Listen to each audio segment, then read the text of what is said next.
Hello, everybody. Welcome to the the reading series of the Writers Association of Northern Appalachia. I'm so used to my other co-host, who happens to not be here tonight, doing that intro that I forgot what show we were on. So thank you, Laura, for being on tonight. Damien couldn't be here, and I'm glad to see you. I'm glad to see you too. Look, there it is. You got it right. You got it right. How are things 2 blocks away? Well, over here on the, 2 streets over, I'm recovering from being ill, but the optimal thing there is recovering. How about you over there, 2 streets over?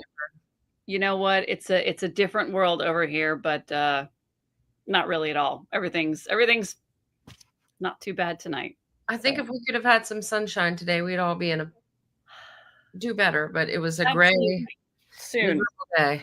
If it wasn't for my cats propping me up all day, I would not be here tonight. What would we do without them? It's either prop you up or they just stare at you and judge you all day. Either way, it's support, Definitely. All Well, right. Who do we have tonight, Christina? Okay, so we have Susan O'Dell Underwood tonight, and I'm so excited because we're kind of branching out a little bit. And as everybody knows, our purpose of this show is, of course, to have Northern App at the center, but we love having other people from throughout Appalachia on the show, and even people that aren't Appalachian, to come on and talk to us and share great writing. And so that's what we're doing tonight. So Susan O'Dell Underwood has lived in East Tennessee her whole life, except for graduate school and a brief foray in Western Ohio. Before retiring in 2023, she taught courses in creative writing, Appalachian literature, and genre courses at Carson-Newman University, where she also directed students for 23 years in editing the annual literary journal. Her novel, Genesis Road, from Madville Publishing 2022, won the Tennessee Arts Commission grant in prose. Besides 2 chapbooks, she has 2 full-length volumes of poetry, The Book of Awe from Iris 2018 and Splinter 2023, which was a runner-up for the Weatherford Award. Her poems have been published and are forthcoming in a variety of journals and anthologies, including the ECOPOETRY Anthology Volume 2, Alaska Quarterly Review, Oxford American, and Still the Journal. And I think we can all say how much we miss Still. So let's bring Susan on. Hi. Susan.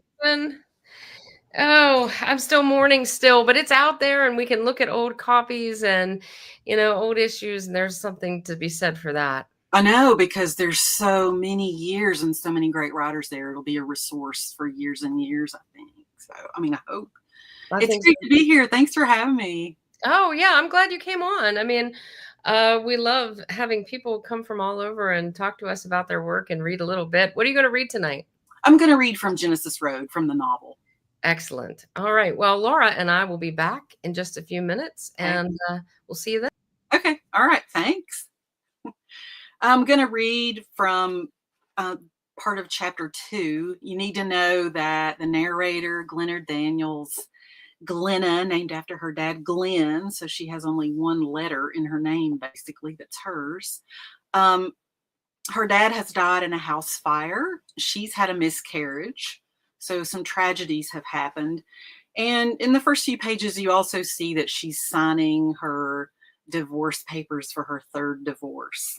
So with all of these horrible things happening, she and her best friend from childhood, Carrie, decide to go on a trip through the American West. And so she basically processes everything that's happened to her.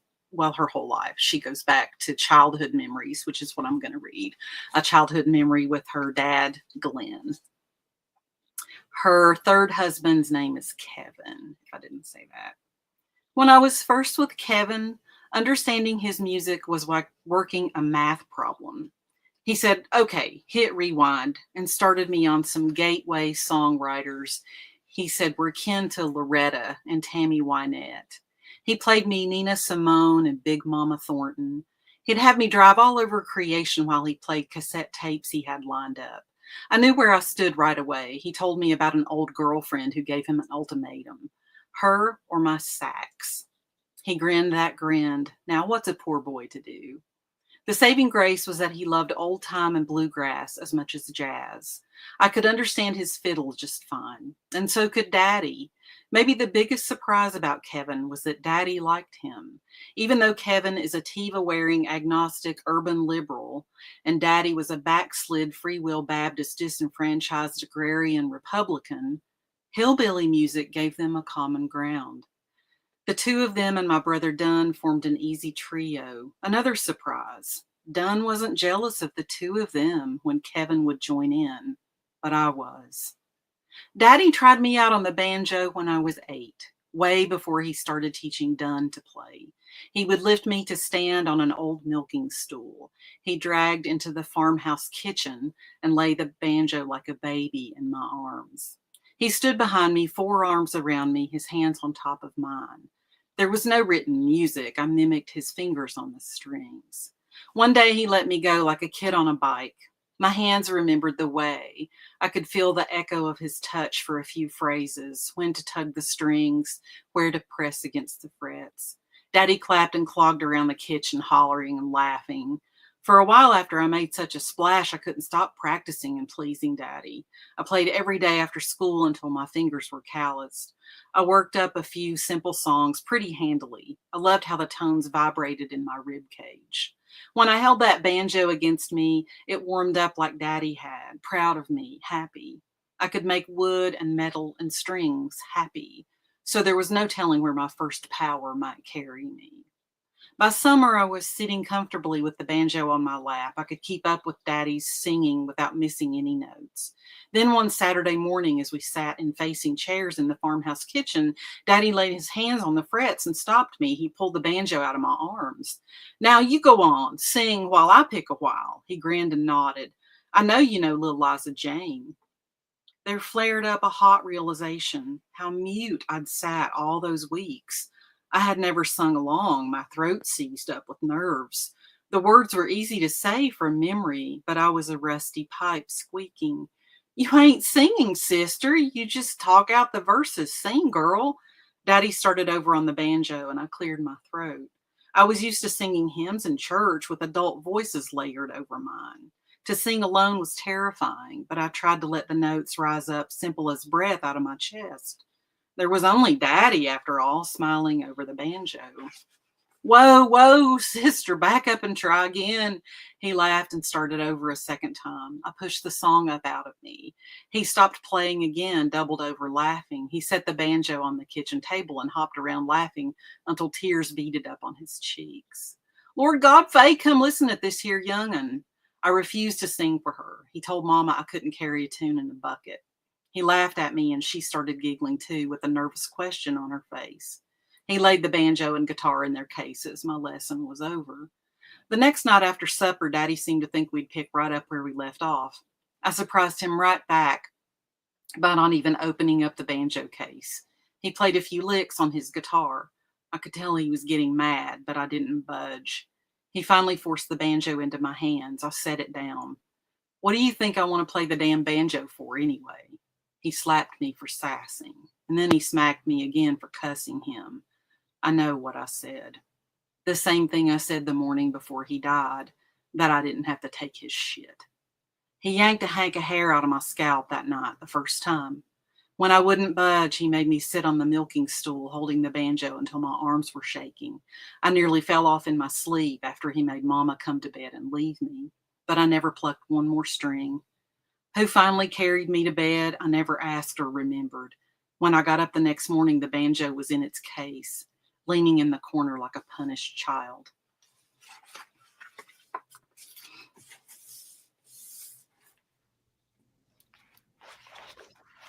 That was wonderful, Susan. Thanks. It really was. I was thinking about, this idea of bringing people together through music, especially hillbilly music, and how, as West Virginians here, Laura and I are West Virginians, sometimes the gulf seems really big between us, and we always try to, not between she and I, but between us and like our fellow West Virginians. And one way we bridge that gap is through music and food and these things. But I got to be honest, I wasn't thinking you were going the direction you were going. That was a big surprise, and in the best way. Well, but if you take away something that's healing like that, and it becomes a competition or A punishment. that really, I think that's so tender. It's so tender when you're trying to learn something new when you're a kid. And a kid is allowed to screw up, right? You're allowed to screw up. But I don't know, now that we're in this pocket of time, and I hope it's just a small pocket of time. And I've been going through some things in my family. Abuse is just really such an odd beast, And when you're a kid, you don't understand that maybe you go a bridge too far.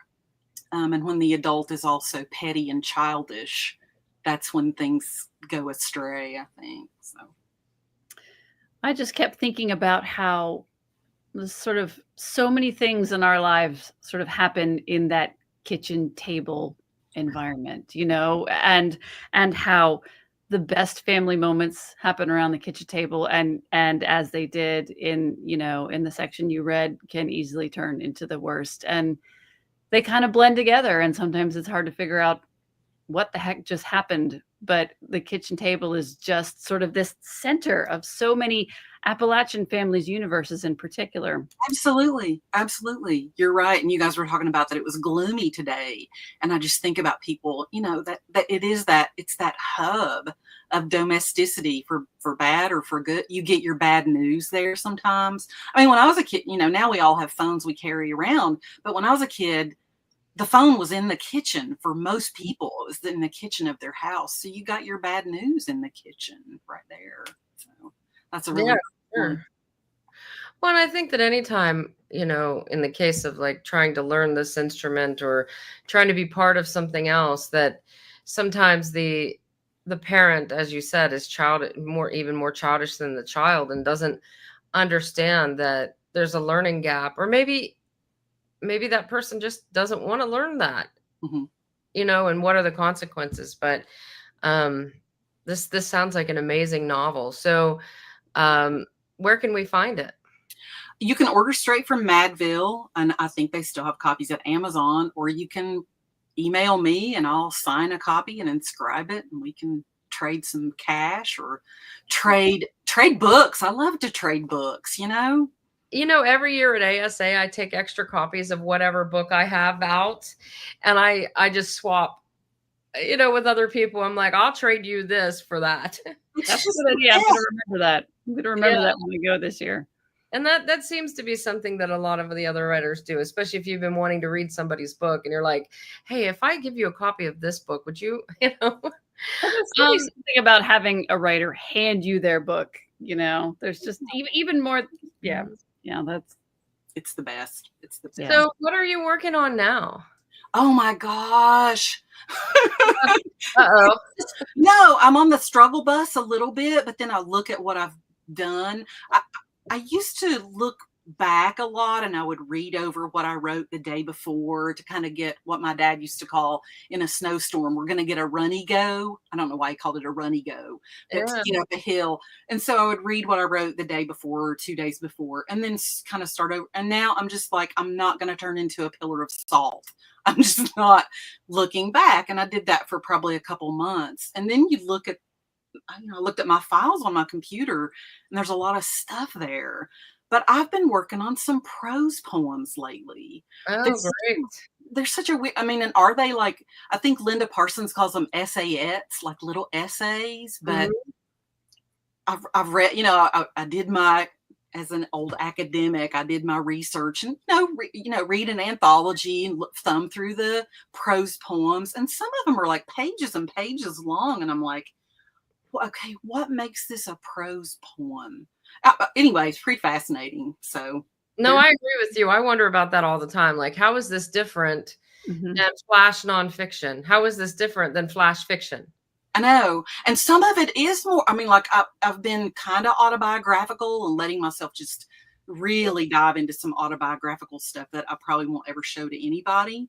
But I've also fictionalized quite a bit. So I'm like, is this flash fiction? Like you said, where are the lines? And I think some of this is coming about because I mean, I don't mean any slight to men, and I know plenty of men have written prose poems, and they would probably say, like, we started prose poems, but I think that more and more and more women in the arts and in writing, we don't always have labels for stuff. We just Oh, kind of, yeah. we don't have time. We just kind of do stuff and get busy and let somebody else give that thing a name. We So don't have time for that.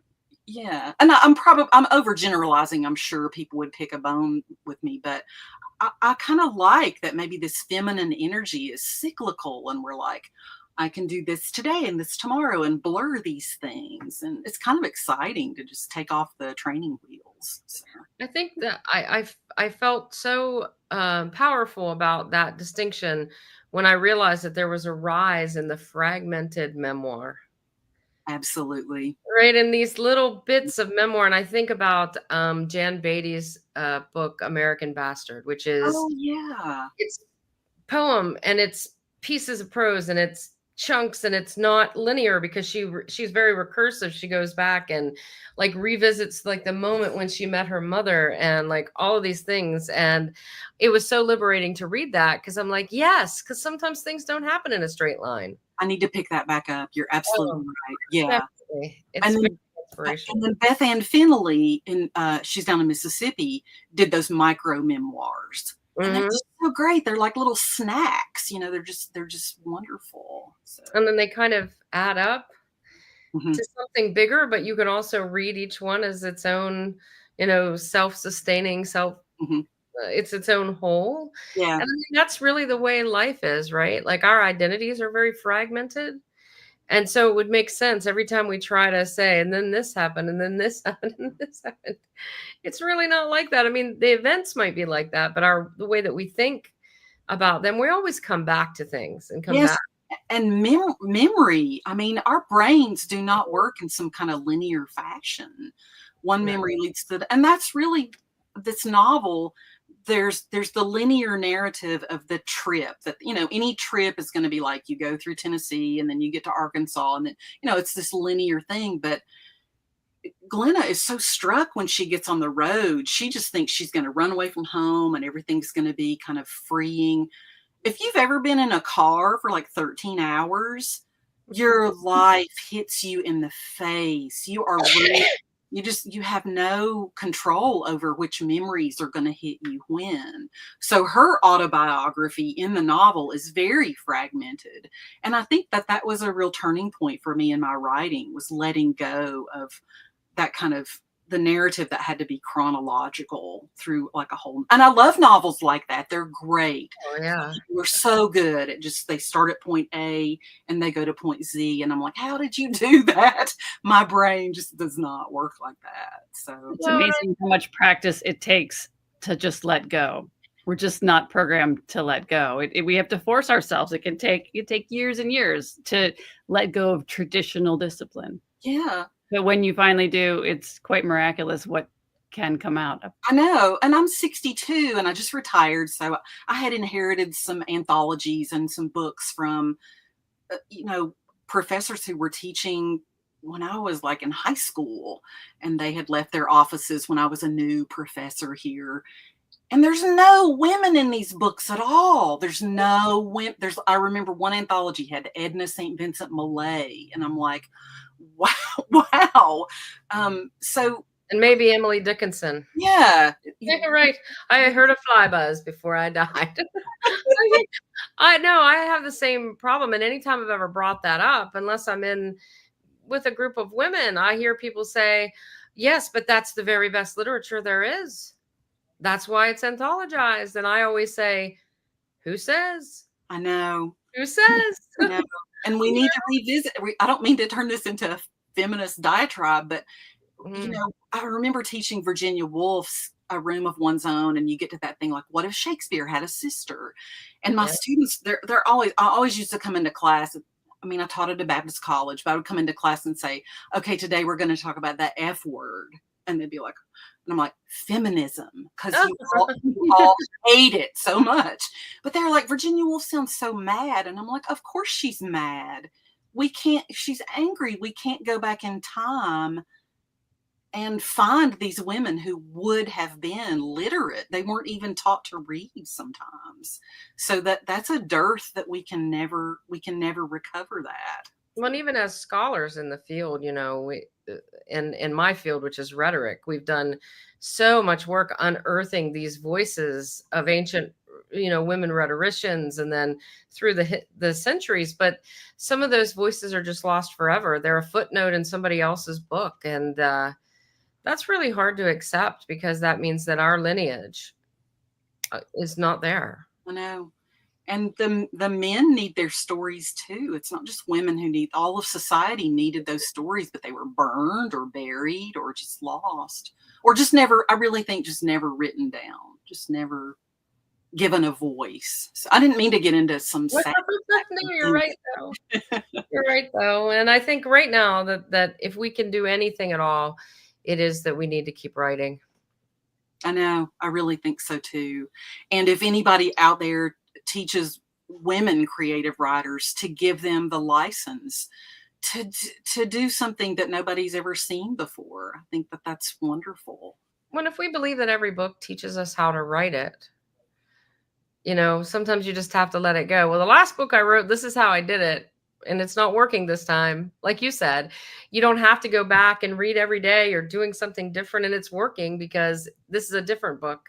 It's a different project, and it's teaching you, this is how I want to be formed. This is how, I mean, I'm not trying to anthropomorphize a novel, but it feels that way when you live with it, you know? Yeah, it's a critter. It's definitely a critter with its own. It is. It has. Laura would say it's a varmint. Varmint. I love that. Yeah, a lot of days writing is that varmint. You're right. Yes. Well, thank you so much for being on. It's nice to connect with you. And Edgar Allan Poe has made his appearance for the evening there. Well, thanks for having me. It's so great. All my career as a young professor, I'm like, there have to be people in Northern Appalachia that we can get to. Yeah, you're making it happen. I love it. We've been here. We just got to keep telling people and hope they join us. So anyways, thank you again for being on, and we'll see everybody next week when my usual co-host, Damian Dressick, will return, I believe. Anyways, I'll see everybody next week. Thank you, Laura, for coming on, and Susan, for being on the show.